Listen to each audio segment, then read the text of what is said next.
Hello friends, this is Kamal Garg, Chartered Accountant and fellow member of ICAI. So today we will be discussing about certain amendments which have taken place in advanced auditing and professional ethics for the purpose of May 2017 CA final examinations. Let me recall you, the last lecture which we recorded was in August 2016. Now, in addition to the lecture which was recorded in August 2016, whatever I would be covering today is nothing but the additional part of your advanced auditing syllabus. Certain changes, certain amendments have taken place since August 2016. I am listing down these amendments. You can take a copy of this one and then we'll discuss all these amendments one by one. So whatever amendments and changes are there, I am listing on the screen. These are.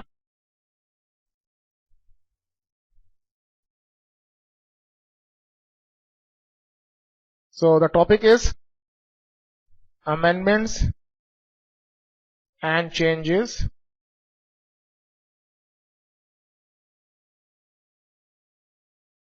CA final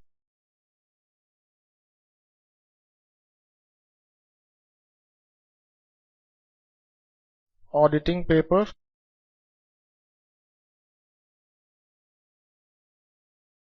for May 2017 examinations.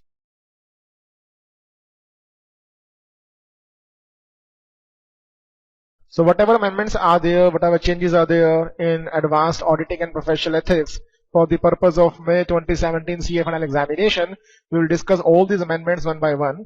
Let me point out these amendments. So amendment number 1, this is about section number 130 and section number 131. Number second amendment is about SA 610. Number third amendment is about SAE 3420. Number 4 amendment is about your code of ethics.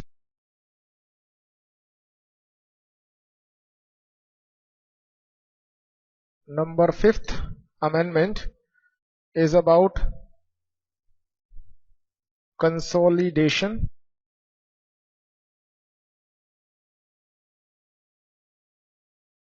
This amendment you need to do from your paper of financial reporting, because amendment is not that much crucial for the purpose of your advanced auditing examination.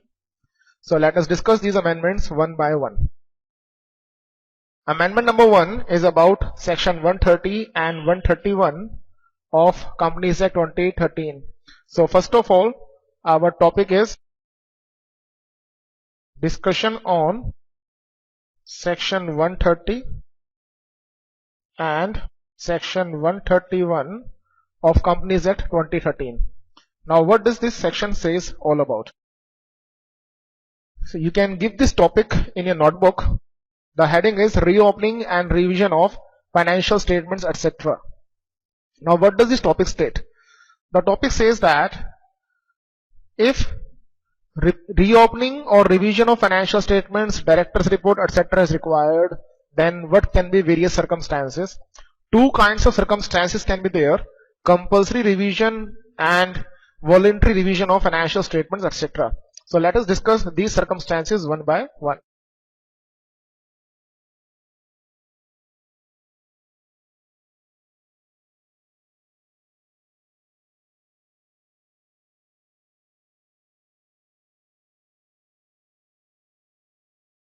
Now just see. First of all, we will discuss section 130. Section 130 of Companies Act 2013 deals with reopening of financial statements. Reopening of financial statements.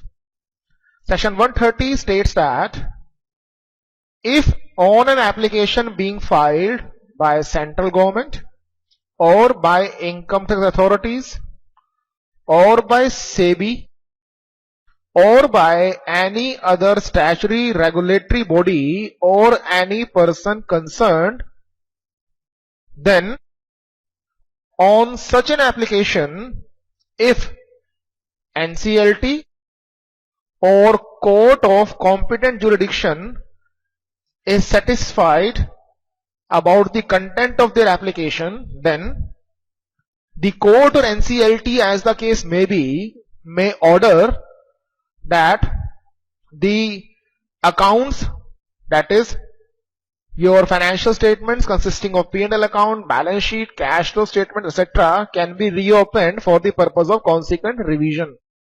Now what we need to understand, step number one. Step number one is the sanctioning authority. The sanctioning authority for reopening of financial statements is nothing but either the court of competent jurisdiction or the National Company Law Tribunal. Whereas the applicants can be central government, the applicants can be income tax department people, or the applicants can be any officer authorized from SEBI or SEBI itself. Now the point of critical situation is point number 4, whereby they say the application for the purpose of reopening of financial statements, etc., can be filed even by any other statutory or regulatory body or any person concerned. Now question arises, what is the understanding about any other statutory or regulatory body or any person concerned?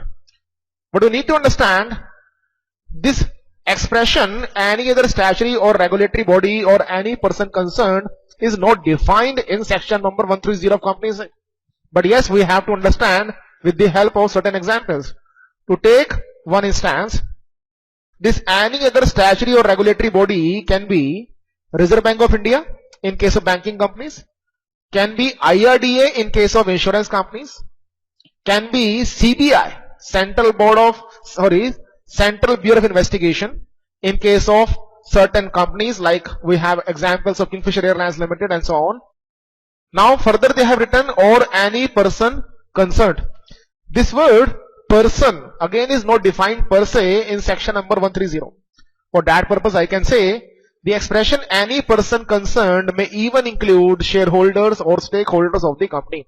So what we can understand is, under section 130, the application for reopening of financial statements can be filed either by central government or by SEBI or by income tax authority or by any other regulatory forum, for example RBI, for example CBI, for example IRDA, etc., or any other stakeholder of the company. But yes, the court of competent jurisdiction or NCLT, as the case may be, may order for reopening of financial statements only when it is being established, that the relevant earlier accounts, the word relevant here signifies the financial statements which are considered for the purpose of revision. If it is being established before the court of competent jurisdiction or NCLT that relevant earlier accounts were prepared in fraudulent manner, or the affairs of the company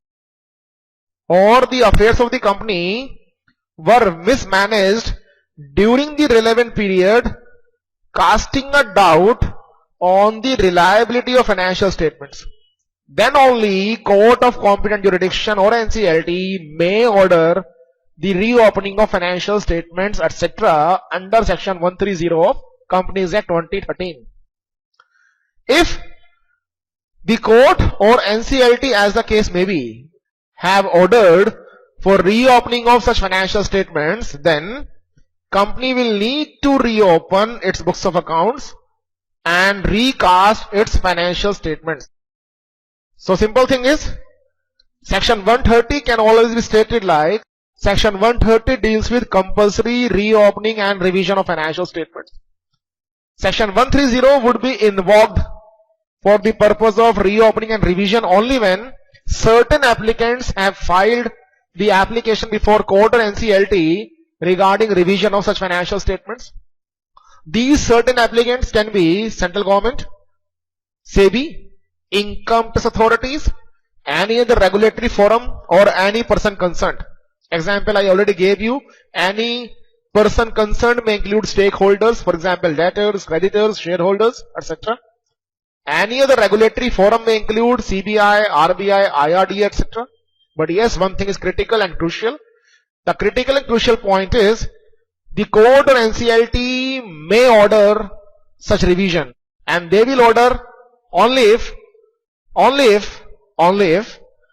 they are being convinced, they are being proved that the concerned financial statements which are being under consideration for reopening and revision were prepared in a fraudulent manner, or were prepared in a manner that was casting a doubt on the faithfulness or the reliability of such financial statements. So always remember, section 130 deals with nothing but compulsory reopening and revision of financial statements. Now question arises, if we do have one agenda under section 130 for compulsory revision of financial statements, then question arises whether we have to have only revision part of financial statements. Meaning thereby, suppose that NCLT ordered that ABC Limited is required to revise its financial statements. Now question for the house is, if I am going to revise my financial statements because of the order given by the court or NCLT, don't you think that because financial statements are revised, the concerned auditor's report should also be revised? Answer is yes. Meaning thereby, if by virtue of section 130, the financial statements are going to be reopened and revised, then mandatorily there is no other option but to revise the consequent audit reports as well. Now this section 130 was about nothing but compulsory reopening and revision of financial statements. Now let me come to the second part. The second part is about voluntary revision or reopening of financial statements, etc. Section 131 says that, see the screen, section 131. Section 131 says that voluntary revision of financial statements or board report may be required, when certain circumstances are present. So let us see one by one. Section 131 will be applicable when financial statements or board report, as the case may be, are prepared and presented in a manner which is not complying with the relevant provisions of the Companies Act. What does it mean? The financial statements are prepared as per the provisions contained in section number 129 and section number 133 of Companies Act. I repeat, the financial statements are prepared in accordance with section 129 and 133 of Companies Act 2013, whereas the board report, or people do say director's report, the director's report is prepared as per section number 134 of Companies Act. So situation is like that.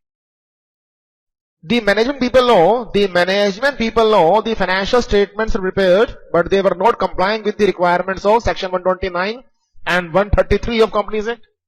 Or in the second case, the board of directors report was not prepared in accordance with section number 134 of Companies Act 2013. Then what they can do?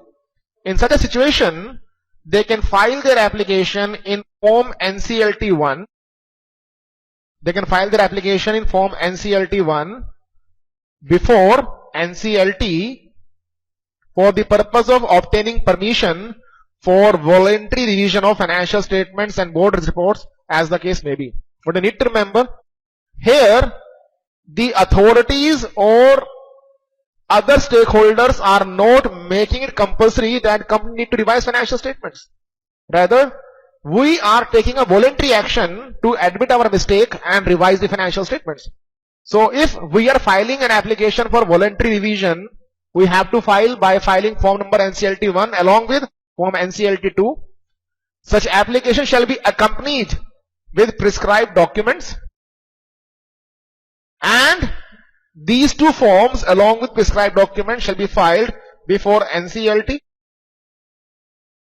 When this application will be filed before NCLT, we have to prove that the financial statements and the board report, these were prepared but these were not complying with the requirements of Section 129 of Companies Act, Section 133 of Companies Act, and Section 134 of Companies Act.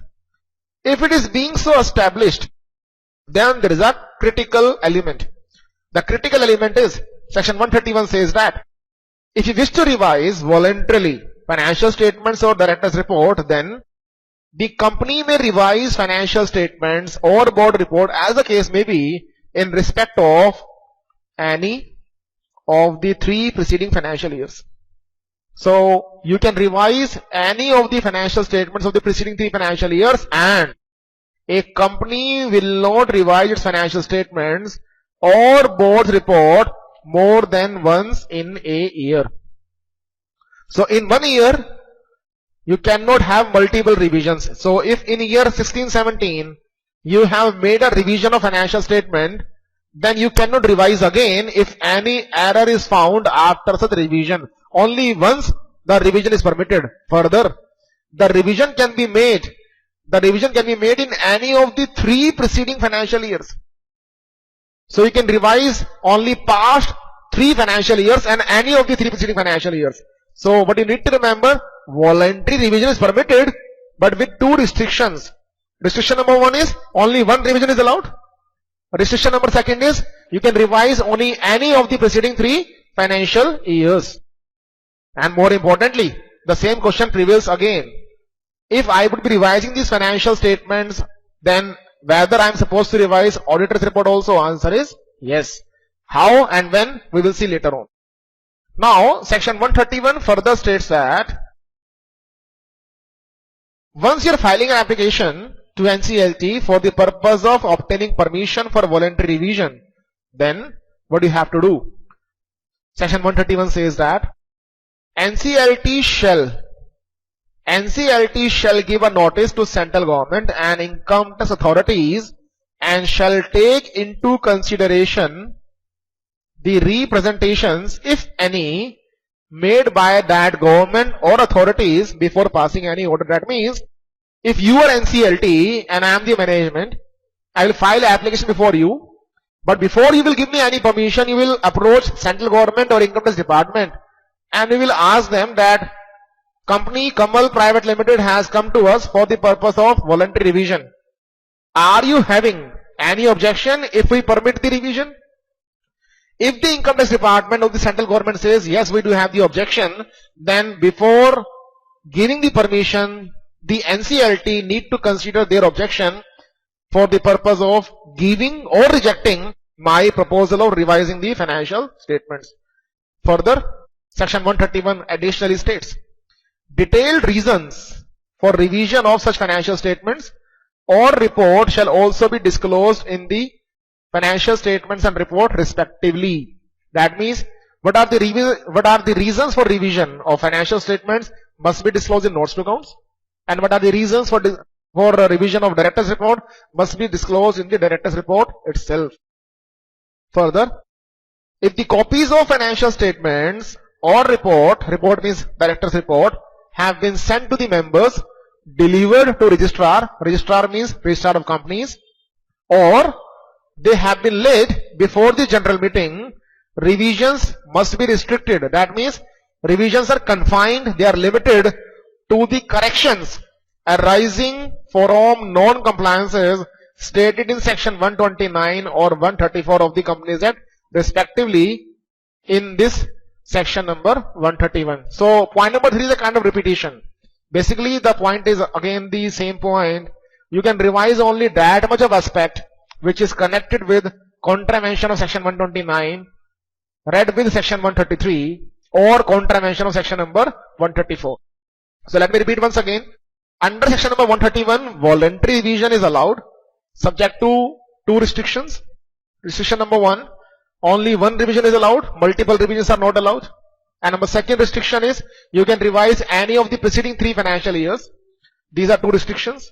Additional coverage points are NCLT before giving permission for revision will take any representations, objections, feedback from central government or income tax authorities as the case may be. And lastly, Whenever you revise these financial statements, the revision must be confined, must be limited to the errors that have taken place on account of contravention of section 129 and 134 of Companies Act respectively. Lastly, the law states, once you have revised, you have to follow this additional procedure. Procedure is, the previous financial statements or report may be replaced by revised financial statements or revised report of the board. That means whatever was issued should be replaced with the revised statement or revised report, and they must be supplemented with number 1, a summarized statement of revisions, and number 2, copy of order of NCLT, and number 3, revised auditor's report on revised financial statements. More importantly, extremely important point, there is a mandatory requirement that the company shall affix the word revised in prominent manner. That is, it shall be ensured that the word revised is prefixed prominently on all the documents forming part of the revised financial statements or revised board report. So I will call my audit report as revised audit report. I will call my statement of profit and loss account as revised statement of profit and loss account. I will call my balance sheet as revised balance sheet. I will call my cash flow statement as revised cash flow statements, etc. So this is the first amendment about section 130 and 131 of Companies Act 2013. So let me move to the next amendment. The next amendment is about Code of Ethics. So let us discuss Code of Ethics first of all. Now see, certain clarifications have been issued by Ethical Standards Board of Institute of Chartered Accountants of India. Now in your chapter of professional ethics, which is chapter number 22 of your study material, certain changes you need to address. Now the changes are being announced by Ethical Standards Board of ICAI. Let me highlight it. These are the changes area which we need to cover one by one. So Ethical Standard Board of ESB of ICAI, certain changes have been announced. Change number 1. Change number 1 is, a member cannot be appointed as a statutory and or tax auditor of such a company for a period of 2 years from the date of his resignation or removal as a director from such company. What does it mean? Suppose that, let us take an example. Suppose that in ABC Limited, Mr. X, a chartered accountant, was employed as CFO. He resigned from his job of CFO and obtained certificate of practice from ICAI. He started his practice. Now question arises, if Mr. X, the CFO of ABC Limited, resigns from ABC Limited and obtains COP from ICAI, then can he be appointed as a statutory auditor or tax auditor of ABC Limited? Answer is no. Ethical Standard Board is of the opinion and hence has given a clarification that if you have resigned from the job of a company, then for a period of 2 years from that date of resignation, you cannot be appointed as a statutory auditor or tax auditor, as the case may be, of such very company in which you were earlier working as an employee.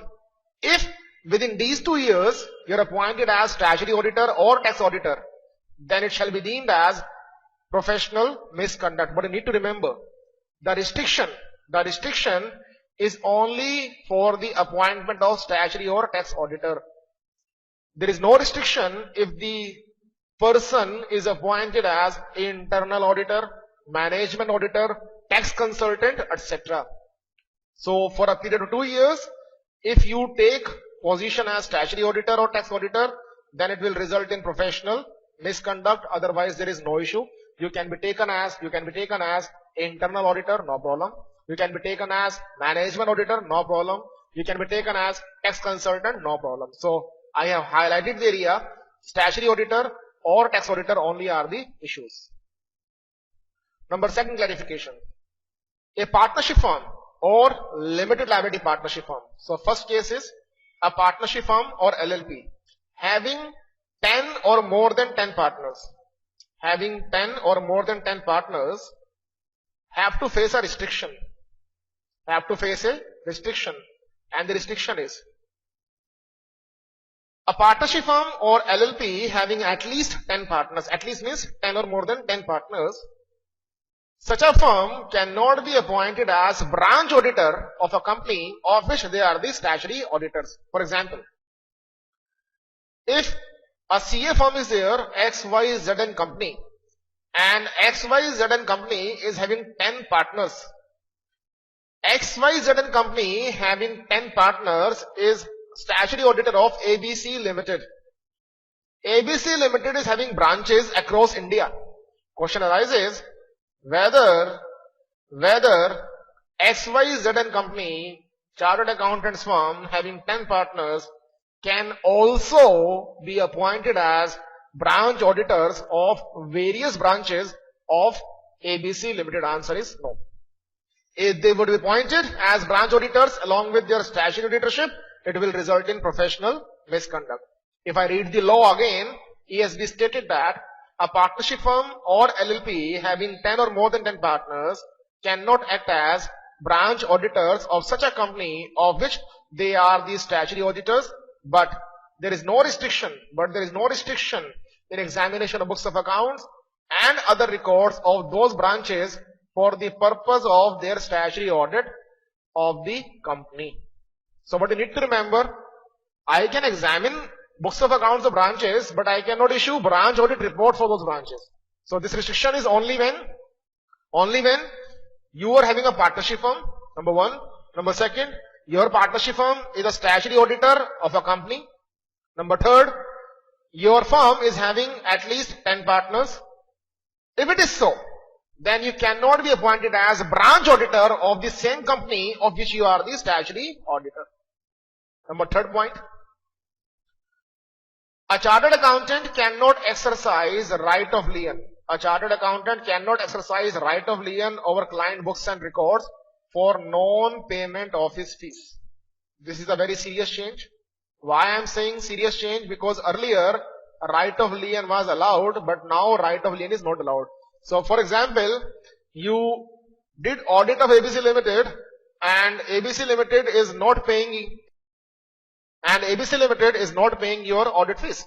Question arises, if ABC Limited is not clearing your dues towards audit fees, what remedy you can have? Earlier, I emphasize earlier, previously, it was allowed that if a chartered accountant being an auditor is not paid his fees, he can keep the possession of the books of accounts of the client with him till the clearance of his dues. And this was known as right of lien. But now the things have changed, the rules have changed. The amended scenario says that a CN practice cannot exercise a right of lien, cannot keep the possession of his books, cannot keep the possession of client books in his premises till the time of issue of audit report. He has to give back these all documents. That means right of lien is not permissible for a CN practice. He has to give back the books of accounts and other records even if the fees is not paid. I will take some illustrations later on. Let us see a major clarification. The clarification is, a member in practice cannot hold custom broker's license under section 146 of under section 146 of Customs Act. That means, if you are a CN practice, a question arises, can you carry out additional business or occupation as a customs house agent? Answer is no. That means, if you are a CN practice, you are not allowed to obtain customs house agency license under the Customs Act. If you obtain such license, it will result in professional misconduct. Further, a chartered accountant in service, mind you, in service. A chartered accountant in service. Up till now, whatever we learned was for practitioners. Now, guideline is for service people. A chartered accountant in service may appear as tax representative before tax authorities on behalf of his employer on behalf of his employer, but not on behalf of other employees of the employer. For example, the company is ABC Limited. ABC Limited engaged its CFO, who is the chartered accountant, to go and fight a case for the company before Income Tax Appellate Tribunal. Now, question arises, can he do the same representation work for any other employee of the company? Answer is no. If he does so, it will result in professional misconduct. Further, a chartered accountant who is the statutory auditor of a bank cannot for the same financial year accept stock audit of the same branch of the bank or any of the branches of the same bank or sister concern of the bank for the same financial year. So this guideline is self-explanatory, don't require any further explanations. But yes, one thing is, this guideline is applicable for banks audit only. I read the guideline once again. A chartered accountant who is the statutory auditor of a bank cannot for the same financial year accept stock audit for this bank, no, for the branch of the bank, of the same branch of the bank or any of the branches of same bank or sister concern for the same financial year. So if you are the statutory auditor of PNB Limited, if you are the statutory auditor of Punjab National Bank Limited, then you cannot accept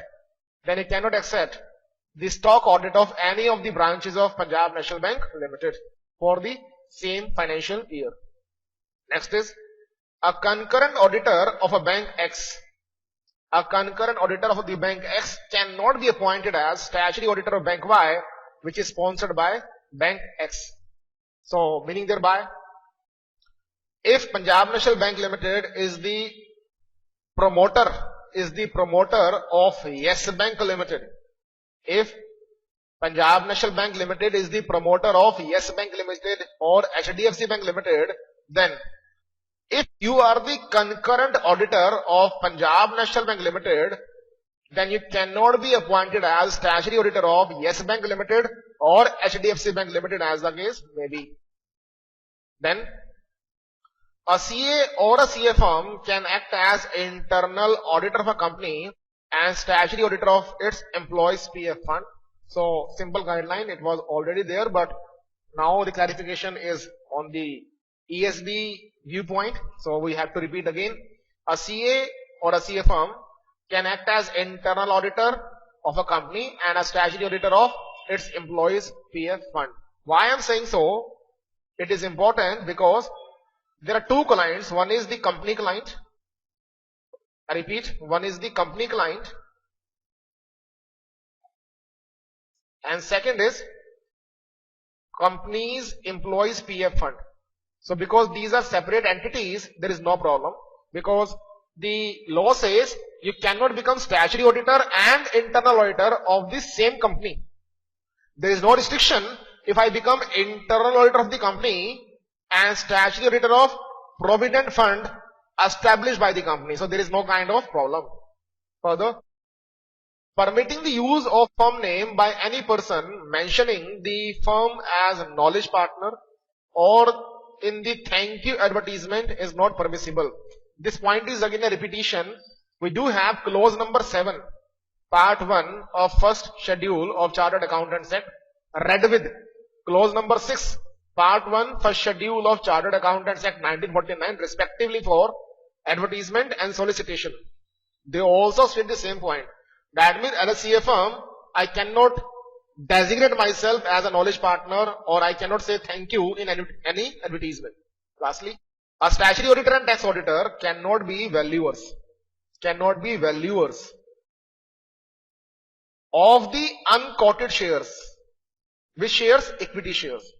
Of the unquoted equity shares. What are unquoted equity shares? Those shares which are not listed on any stock exchange are known as unquoted equity shares, as it would create threats to independence of auditor.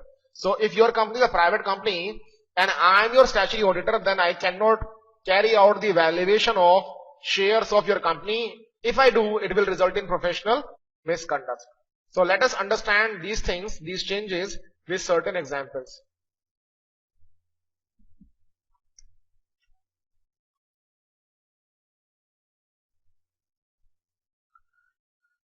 Example number 1. XYZ and company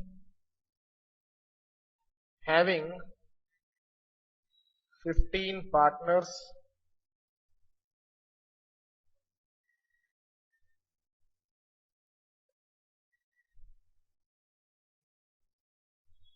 statutory auditors of PQR Limited. PQR Limited is having 10 branches. Let us make a small change. PQR Limited is having 5 branches. Now the question is whether XYZ and company can carry out audit of these 5 branches. Answer is no. Why so? Because ESB has given the opinion, if your firm is having at least 10 partners, then if you are having statutory audit of a company, then you cannot carry out the branch audit of the branches of the same company. So you can copy this example whereby you can demonstrate in the examination that if such kind of acceptance is there, it will result in professional misconduct. Please copy this example. Please copy.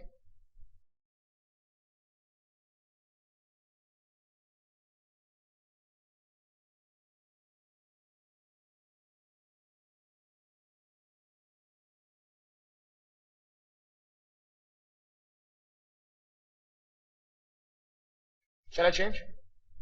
Okay.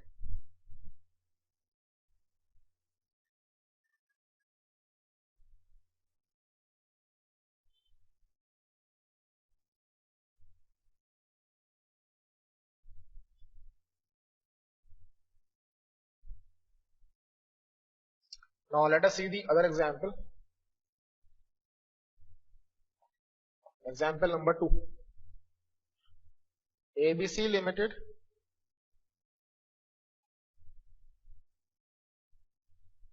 gave books of accounts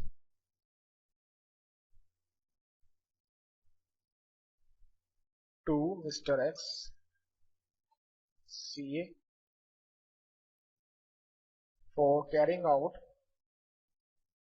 statutory audit. Now what happened? Mr. X completed the audit,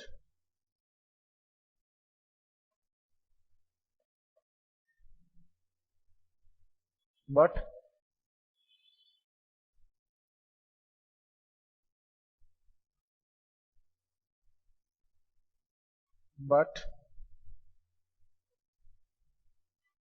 ABC Limited did not pay his fees. Question arises, can Mr. X, CA refuse to return the books of accounts to ABC Limited? Answer is no. So earlier it was permitted, but now they have refused to follow this earlier rule. and hence it will result in professional misconduct. So right of lien cannot be exercised. This is popularly known as right of lien not available. So right of lien is now not available as per the amended scenario. Copy this one.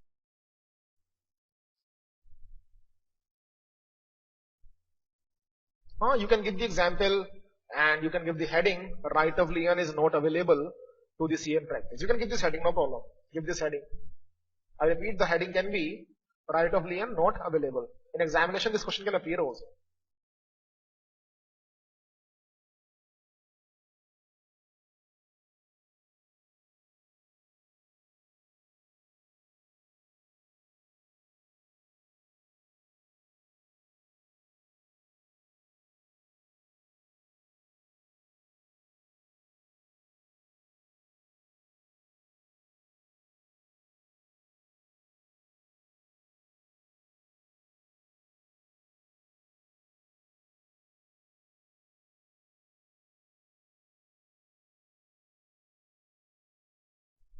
Done? Okay.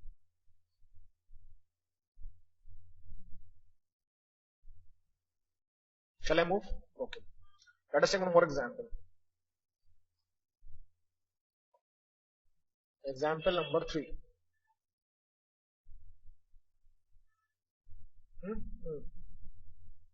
Example number 3. Let us assume the company is ABC Private Limited.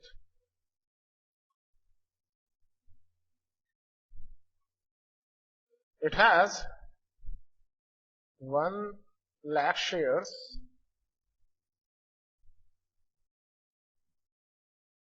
at rupees 10 each. At rupees 10 each.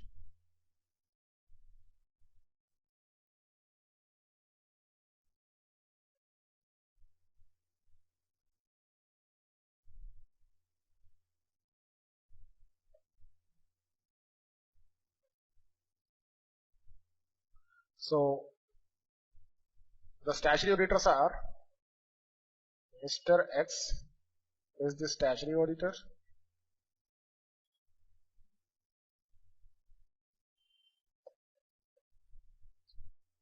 and number second, Mr. Y is the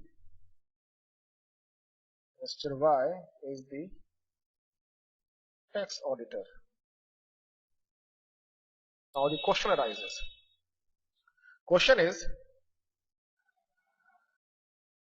can he value these shares? Answer is, further same question is, can he value these shares? Answer is no. Answer is no. Otherwise it will result in professional misconduct. Now the question is, what is the meaning of value over here? This is known as par value, or you can say this is known as face value. And what is this value? This value is known as fair value, or you can say this can be intrinsic value. The same thing is for this value also. That means, what you need to remember, if your company's shares are unlisted, then statutory auditors and tax auditors, as the case may be, they cannot be engaged for the purpose of computing the fair value or intrinsic value of your unlisted shares. If your company engages tax auditors or statutory auditors for the valuation of these unlisted shares, then what will happen? those auditors shall be deemed guilty of professional misconduct by virtue of ESB opinion. Is it clear to you? Getting my point? Yeah. So there is no concept of valuation of par value. The concept and the provision is about valuation of intrinsic value or fair value as the case may be. In Bradbury guideline, the only issue is you are going to value nothing but fair value or intrinsic value of what?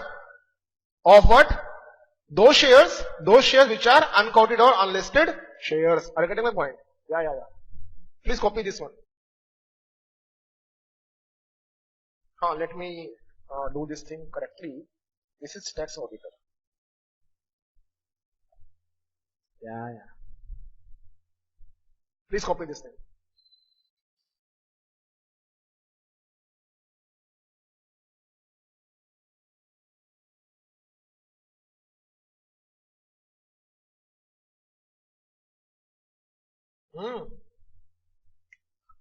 This restriction is only for unlisted shares. Yeah. Listed shares, no problem. If the shares are listed, no problem. No professional misconduct.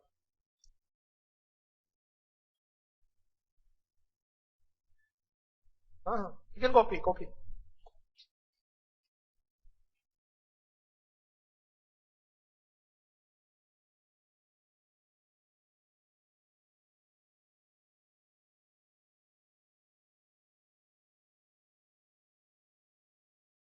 Shall I change?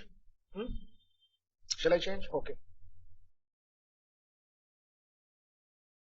Example number 4. Now see this example very carefully because this is something new. Let us take a kind of situation here. The company is XYZ Limited. Okay. It is having Mr. X CA, who is Mr. X CA, who is CFO of the company. Now, question number 1. Can Mr. X appear before ITAT to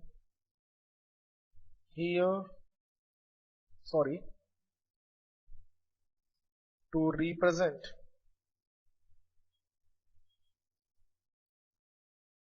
the case of XYZ Limited? Answer is no. Answer is no. Wrong answer. Answer is yes. What you need to remember, he can appear for the cases of the company because the company is the employer, but he cannot appear for the cases of the employees of the employer. That does mean question number 2.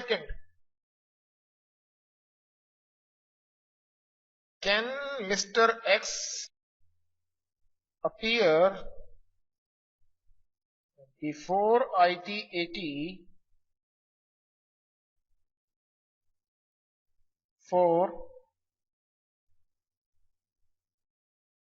personal case of MD of XYZ Limited? Answer is no. Here it is no. So you cannot appear for employees of the employer, but you can appear for the employer. I repeat, employer permissible, employee not permissible. Employer permissible, employee not permissible. What's the question? Outside party. If you are appearing for outside party, again not permissible, because by virtue of section number 2 of Chartered Accountants Act, if you are appearing for the cases of third party, then ICAI will deem you in practice, and if you are deemed to be in practice, you must have COP, COP means certificate of practice. And if you are not having COP and still you are appearing for third party, it will result in professional misconduct. So I can always say like this, I can put the situations: appearing for employer, permissible; appearing for employee of the employer, not permissible; appearing for third party, again not permissible. But you need to remember, this guideline is applicable only for CA in service, only for CA in service. So examination tip is CA in service only. CA in service only. So this guideline is not applicable to those chartered accountants who are into practice, because if they are into practice, then there is no problem. They have the mandate from ICAI that they can appeal before tribunal. Are you getting my point?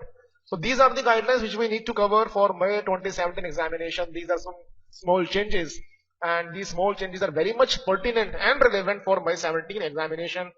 As a teacher, I do expect that this right of lien guideline is very, very crucial. So to my understanding and to my situations, I think this guideline should appear in the examination. So up till now, the amendments which we covered are nothing but amendment number 1 is, we covered section 130 and section 131. We covered ESB opinions.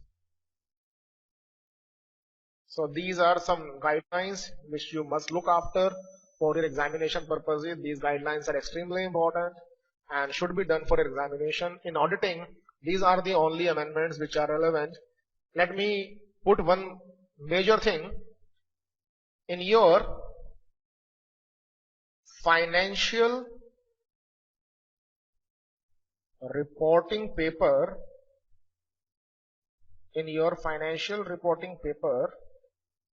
certain amendments are there. Number 1 is section number 124, section number 127 about dividends.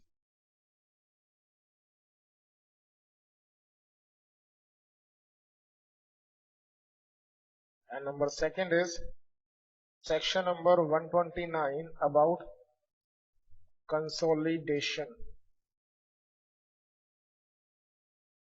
Now these amendments are there in FR paper. I would suggest to do these amendments from your FR paper, because these amendments can even be asked in your CA final advanced auditing and professional ethics examination.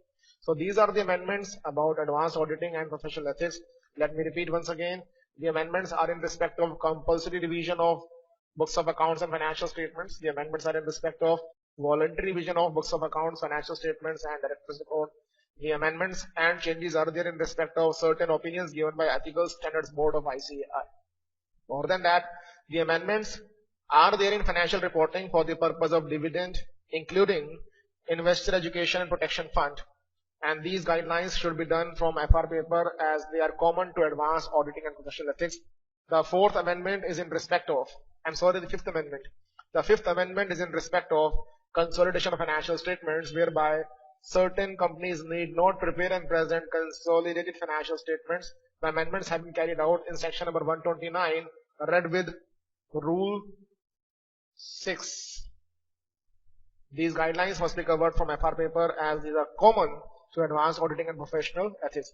So these are the amendments about advanced auditing and professional ethics. I wish you all the luck for your future endeavors and wish you all the flying colors in your examination. Should you have any queries, you can approach me on my email ID.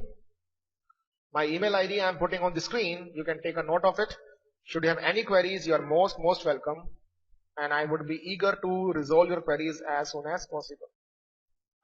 The email ID is cakamalgarg@gmail.com. You can always put your queries on this email ID and I will respond to your queries as soon as possible. And mind you, when I say as soon as possible, that doesn't mean never possible. I will reply maximum within 24 to 48 hours. More importantly, once you cover all these amendments, always remember These amendments are in addition to these amendments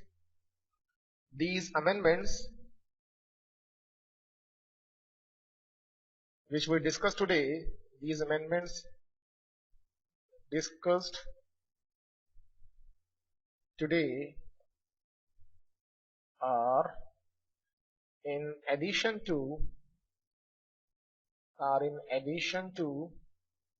the lecture recorded in August 2016. So these amendments must be done by heart, and I wish that few questions on these amendments should appear in the examination. So with these words, I wish you all the luck, keep smiling, and have a prosperous examination result ahead. Thank you very much.